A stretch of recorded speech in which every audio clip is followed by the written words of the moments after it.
It's time now for another segment of MTN's Political Ad Watch, in which we fact-check the contents of TV campaign ads in Montana's top statewide races for 2020. You've seen a lot of them already. Tonight, MTN's chief political reporter Mike Dennison looks at a pair of ads attacking Republican gubernatorial candidate Greg Gianoforte. The ads are from a group financed by the Democratic Governors Association, which, of course, backs Democratic candidate Mike Cooney in the governor's race.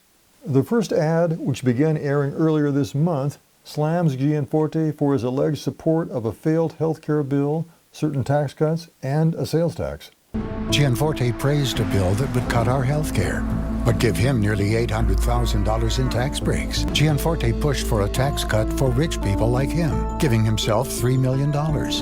But he pushed a big sales tax for Montana. The bill he supposedly praised in May of 2017 was congressional Republicans' attempt to repeal parts of the Affordable Care Act, or Obamacare. The bill ultimately failed in the U.S. Senate. In a conversation with lobbyists after the bill's passage, Gianoforte spoke positively about its passage and efforts to repeal the ACA.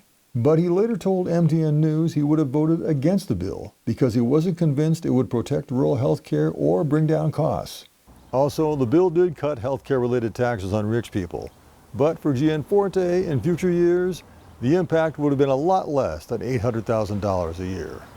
The second claim is about state income tax reductions passed 17 years ago that included a credit for capital gains income.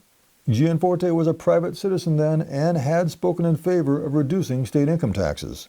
In the past 10 years, that credit saved Gianoforte about $2.7 million.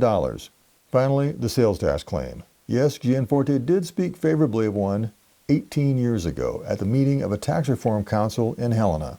But in his campaigns for governor this year and in 2016, he said he opposes a sales tax. The second ad goes after Gianoforte on health care again. Yet we could lose our health care because Greg Gianoforte supported cuts to Medicare. Gianoforte takes thousands in campaign cash from the healthcare industry, gives them billions in tax breaks. The first claim refers to his vote in Congress in the fall of 2017 for a Republican budget resolution recommending steep cuts in federal spending, including Medicare. Yet those proposals were recommendations, not actual cuts, and largely procedural to help Republicans pass a tax cut bill. The tax break claim stems from Gianoforte's vote for that 2017 tax cut bill, which cut taxes for all corporations doing business in the U.S. As you can see, some of these charges are generally accurate, but in most cases lacking context or exaggerated. The question for voters to decide is, what do these positions say about Gianoforte as our next governor?